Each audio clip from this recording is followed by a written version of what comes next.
Hello and welcome back to another update where I cover the latest developments throughout the front line in the Russo-Ukrainian war. It is your host Weep Union, and in this one we have several Russian advances as they continue their offensive operations in the direction of the Usk river line, as well as in the 30 direction by the Serbis river line. In Selydove, the final lifeline of the Ukrainian soldiers has been cut, and significant advances in the central parts of the city. The Russians have captured several settlements south of Selydove and have advanced further along the Ashlahak river line here near Vuhledar. Starting out in the direction of Selydove, where the most pressing news have come out, the Russians have managed to fully capture the apartment complex areas of Selydove. This means the remaining parts of Selydove is simply the residential areas, which is very difficult to hold on to. These are very vulnerable positions, and the Russians have managed to physically cut off the road in the northern flank of Selydove. With this, the Russians control the majority of the city, and the Ukrainians have no exit of any road. They have to withdraw either towards Vishneve under a road physically cut by the Russians in the south, to the north towards Pokrovsk, where there's another road physically cut by the Russians, or out through the open fields with no forest lines and no cover, which would leave the Ukrainian soldiers exposed completely to Russian artillery fire, direct fire, as well as drones. So the Ukrainians have no exit, and their positions within Selydove is simply residential buildings. This means that the Ukrainians, the majority, have either already withdrawn, given up fighting, or are now exposed in terrible conditions. The Russians, with these advances, have marked the end of the Battle of Selydove, the beginning of the end of it, where the Russians now will look to gain control of the remaining parts of the settlement within the next few hours, at most a day or two. These developments is a complete defensive collapse of Selydove, and the Ukrainian units defending the city have lost the battle of it. This is a very significant development in this section of the front line because it opens up for a lot of new Russian offensive operations in every direction from Selydove, both towards Pokrovsk in the north, along the railways to the northwest, in the southwestern direction towards Novodimitrovka, and in the western direction in between the fortified positions of the Ukrainians.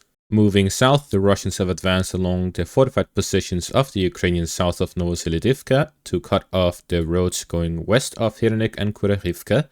The Russians have managed to fully gain control over Hirnyk, capturing the city here in the eastern parts, the entire apartment complex area and the residential area, all the way to the industrial zone in the south, which remains under Ukrainian control. There is also the mine here west of Kurahivka, which is the western flank of Ukrainian positions that are now being formed in this pocket. The Russians have also managed to capture Oleksandrivka in the east, gaining full control over the settlement there. So we see several advances by the Russians directly towards them to pin down the Ukrainian forces in the pocket, in the western flank to close the area by the Vovcha river line, and in the eastern parts to gain full control over the eastern flank. So now the Ukrainian forces are in a very difficult positions here as well in the northeastern parts of Kurahove. The Russians will look to gain control of the remaining parts of the fortified line, gain control of the fortified positions north of Hirnyk. This will completely cut off any exit from Kurahivka, and any remaining Ukrainian forces would be completely cut off. There are videos appearing of the Russians gaining prisoners here in Hirnyk over the past few days. This shows that Ukrainian forces were simply unable to deal with the Russian onslaught. And this brings us to the topic of how many casualties are the Russians taking. There is no clear answer to that. If you ask any on the Ukrainian side supporting Ukraine, you would say a lot. And anyone supporting Russia would say not that much. There's nothing that proves how many casualties they have because the number is very secretive.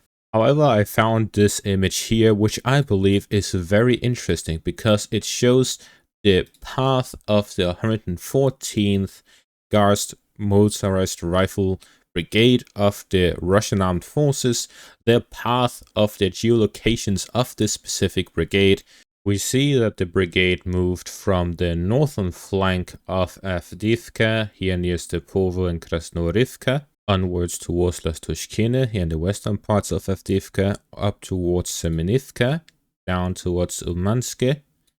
They then followed up towards Novoslivka Persha. The next time it was geolocated was near Petishe, then further down towards Kalinove, the capture of Karolivka, down towards Helicinivka.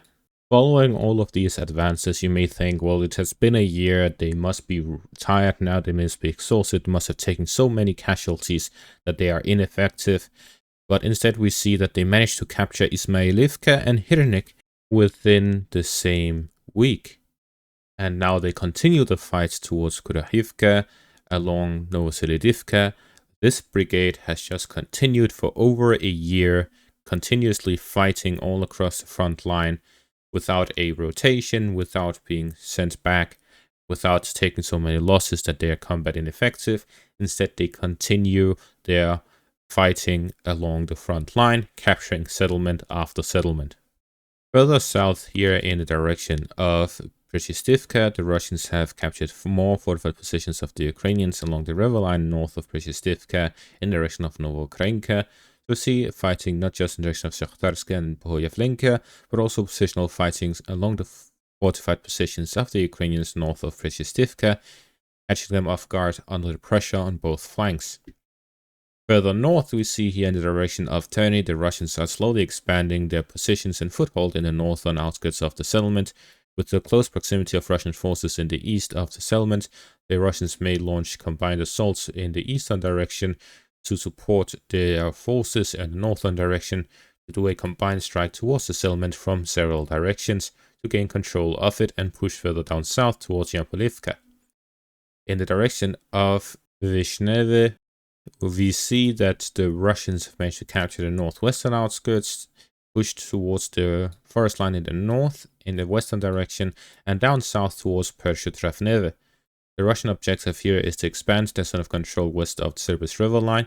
There is no Ukrainian positions beyond that of Persha-Travneve, Losova, and Selydove here on the western side of the Sirbis River line. This means that the Russians have been able to capture large swaths of territory in a short time, as it is largely empty. The Russians are now moving on to the fortified positions of the Ukrainians west of the river line, as they continue pressuring in the northern direction as well, in the direction of Selydove, following the Russian capture of Kruhlyakivka. So we see positional fighting continues along the Usk river line as well. It is clear that the Russians are now moving to create a second pocket towards Borova, similar to the one that they have created in the north by Kupiansk, isolating the eastern bank of the Usk river line of the Ukrainian forces bit by bit in continuous offensive operations. Now, returning to the Pokrov section of the front line, there's this very interesting video, which is a time-lapse video following the fall of Avdiivka and turning from the Battle of Avdiivka to the Pokrovsk offensive. It was animated by bar mapping, and I've put it to 2.0 speed to give a proper overview of the situation. But it's very interesting how we see that in a time span of 6 months, from the fall of Avdiivka in February of 2024 all the way to August 2024, the Russian advances in the Pokrovsk offensive was fairly slow. The Russians, over a span of 6 months, managed to capture some frontline settlements and move the front line to the Vovcha river line here to the west of Avdiivka. So there was a significant advance, capturing several settlements, Vovcha and so on, but nothing significant. But as soon as August 8th hits, everything speeds up significantly. So I call this timeline the Kursk consequences, as we see that in a time span of just 2 months, the Russians managed to capture more territory than they did in 6 months following the fall of Avdiivka, and it is not slowing down anytime soon. Instead, we see the Russians capturing somewhere between 30 to 50 square kilometers multiple days in a row, and this is just completely beyond what they were capable of before, and that is simply because of the consequences of the Ukrainians spreading out their own front line even further. People have said, Well, we do not know for sure that the Kursk incursion had significant impact on the southern front and so on. I believe this is clear evidence based on the timeline that it has had a significant impact on the eastern section of the front line. Not to mention the significant advances by the Russians in the Kupiansk direction, the Serbets River line, the Uska River line, in the direction of Terny and Polivka, capturing Nevsky Makiivka, in the Turetsk direction, in the Chesev Yar direction. Another significant example is the fall of Vuhledar and the surrounding settlements. The ability of the Russians to just advance across a river line to reach settlements that were before unreachable has completely switched the situation around. The Ukrainian Kursk incursion has clearly had devastating effects for their eastern front line, and this means that the Ukrainians are really stretched as thin as they can go. If they go beyond this, I believe that it is clear that the Ukrainians would simply collapse. And this is exactly what I have been talking about since December of last year.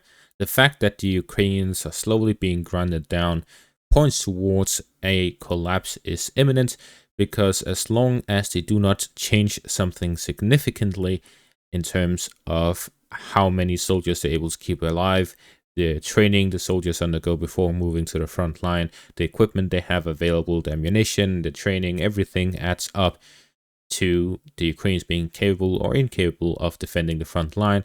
The front line right now is too wide for the Ukrainians to deal with the fighting that takes place within it, and this has left the Ukrainians in a very vulnerable position, and any further expansion of the front line would be devastating for the Ukrainians, as the Russians are able to sustainably continue these offensive operations or even expand them, potentially if North Korean soldiers arrive, or if the large-scale military recruitment of the Russians continue as successfully as it has been so far.